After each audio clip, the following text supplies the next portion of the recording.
السلام علیکم دوستو، ظہور ملک آپ سے مخاطب ہے۔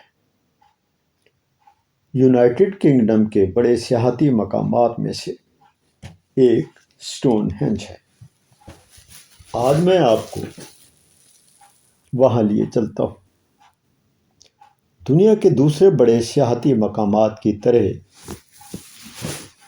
دیکھنے کو تو یہ بڑے بڑے پتھر ہیں، لیکن ٹورسٹ ان پتھروں سے جڑی تاریخی کہانیوں اور افسانوں کی وجہ سے انہیں دیکھنے کے لیے کھنچے چلے آتے ہیں۔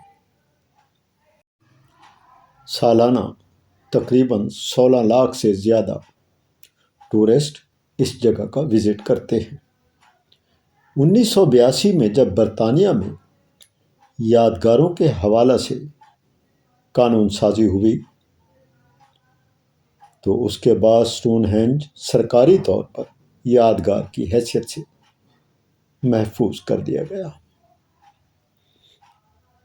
اس سائٹ اور اس کے آس پاس کے علاقہ کو یونیسکو نے 1986 میں عالمی ورثہ قرار دیا۔ سٹون ہینج کراؤن کی ملکیت ہے اور انگلش ہیریٹیج کے زیر انتظام ہے، جبکہ آس پاس کی زمین نیشنل ٹرسٹ کی ملکیت ہے۔ ارد گرد کے علاقے کی کھدائی کے دوران یہاں سے انسانی ہڈیاں ملی۔ تحقیق کے مطابق سٹون ہینج کا ایک دروازہ مشرق کی جانب کھلتا تھا، جو بڑا اور داخلی دروازہ تھا، اور ایک چھوٹا دروازہ جنوب کی جانب تھا۔ 2013 میں ماہرین نے کھدائی کے دوران انسانی ہڈیوں کے 50,000 سے زیادہ چھوٹے بڑے ٹکڑے دریافت کیے۔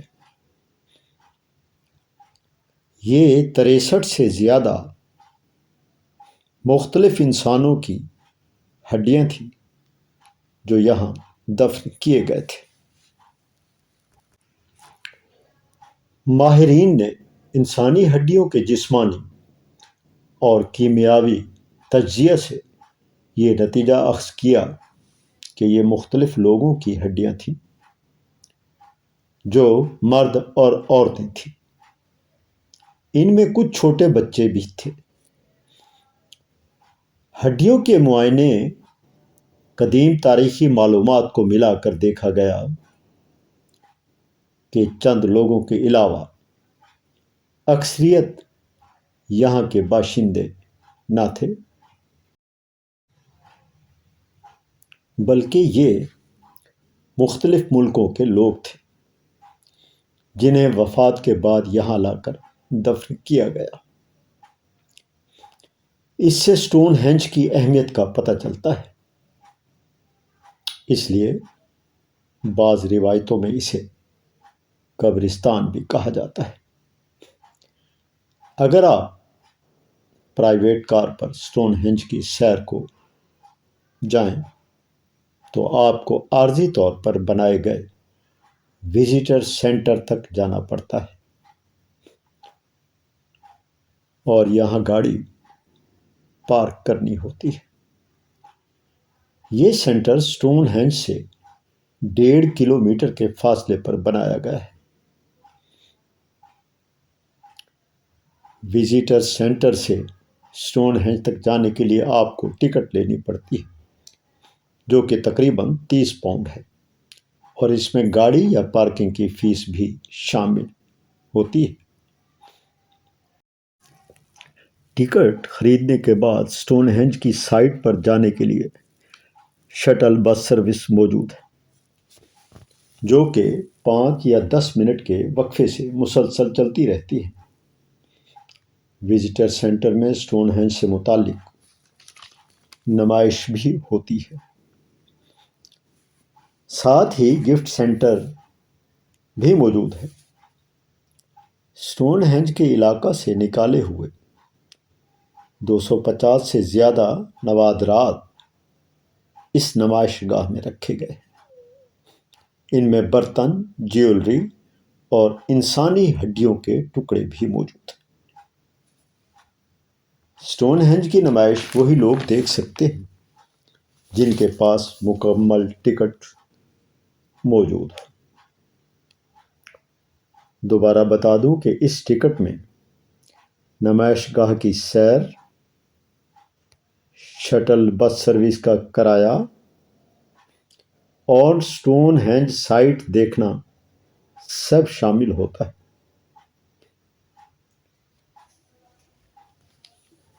جب پہلے پہل اسٹون ہینج کو سیاحوں کے لیے کھولا گیا تو لوگ ان پتھروں کو چھو بھی سکتے تھے، یہاں تک کہ ان پر چڑھ کر اپنی تصویریں بھی بنا سکتے تھے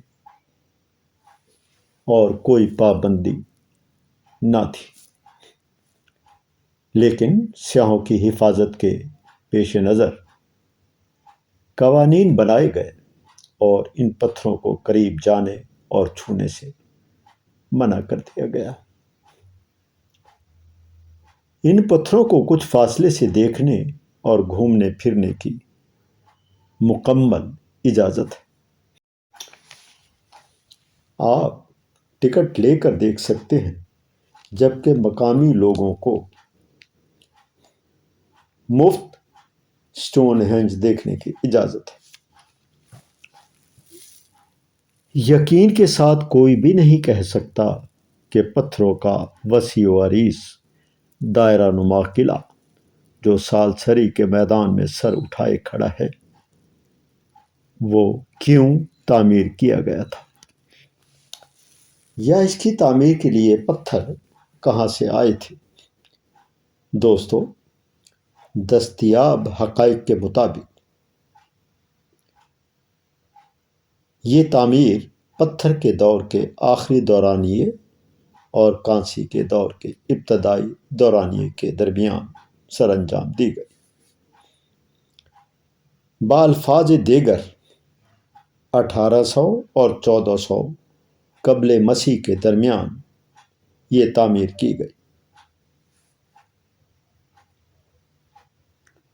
اور یہ کہ کچھ نام نہاد نیلے پتھر بروکسائر سے لائے گئے تھے، جبکہ دیگر پتھر قریبی علاقہ سے حاصل کیے گئے تھے۔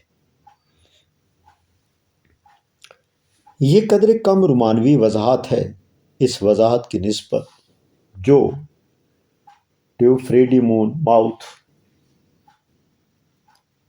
نے 1136 میں پیش کی۔ اس نے دعویٰ کیا تھا کہ ان پتھروں کو جادو کے زور پر آئرلینڈ سے لایا گیا تھا، اور یہ کارنامہ جادوگر مرلن نے سر انجام دیا تھا، جو شاہ آرتھر کے دربار کا شاہی جادوگر تھا۔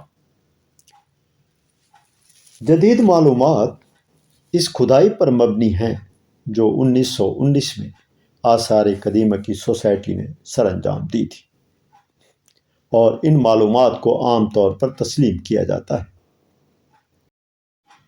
دوستو، اس دور میں پتھروں کے دائرے غیر معمولی اہمیت کے حامل نہ تھے، اور برطانیہ اور فرانس میں دیگر مقامات پر بھی ایسی ہی دائرہ نما تعمیرات موجود ہیں۔ یہ تصور کرنا بھی عین ممکن ہے کہ یہ مذہبی نوعیت کی وضاحت سر انجام دیتے ہوں، کیونکہ ابتدائی دور کے کئی ایک مذاہب ستاروں اور سیاروں پر بنیاد کرتے تھے۔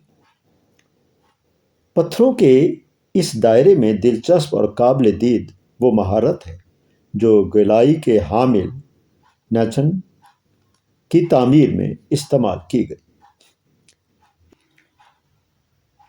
اس تعمیر کا ڈیزائن گولائی کا حامل ہے، اور تعمیر کے تمام تر ڈھانچے کے ارد گرد گولائی کی حامل ایک خندق ہے، جس کے کنارے کے اندر 56 گڑھے واقع ہیں۔ بیرونی کنارے اور اندرونی پتھروں کے دائروں کے درمیان 2 مزید حلقے ہیں۔ یہ کہنا ممکن نہیں کہ یہ دفاعی نقطہ نظر سے تعمیر کیے گئے تھے یا سجاوٹی نقطہ نظر سے تعمیر کیے گئے تھے۔ پتھر بذات خود دو دائروں پر مشتمل ہے۔ بیرونی دائرہ سارسن پتھروں پر مشتمل ہے جبکہ اندرونی دائرہ نیلے پتھروں پر مشتمل ہے۔ ایسا دکھائی دیتا ہے کہ اس کی تعمیر 3 ادوار میں مکمل کی گئی۔ پہلا دور 1800 قبل مسیح کا دور تھا اور دوسرا دور 1700 قبل مسیح کا دور تھا، اور یہ وہی دور تھا جب تعمیر میں نیلے پتھروں کا اضافہ کیا گیا تھا۔ سارسن پتھروں سے تعمیر کردہ ڈھانچہ اپنی مثال آپ ہے۔ یہ پتھر قابل غور حد تک بڑے ہیں۔ ان کی اونچائی 4 میٹر یعنی 13 فٹ اور وزن 25 ٹن ہے۔ ان کی سطح پر ہتھوڑوں سے کام سر انجام دیا گیا تھا، جو کاریگروں کی کاریگری کا منہ بولتا ثبوت ہے۔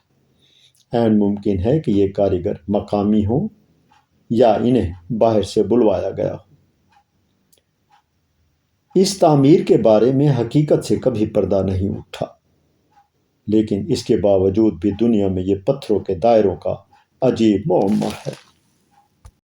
اپنے دوست ظہور ملک کو اجازت دیجیے۔ اگر آپ نے ابھی تک میرا چینل سبسکرائب نہیں کیا تو سبسکرائب کریں، لائک کریں، شیئر کریں۔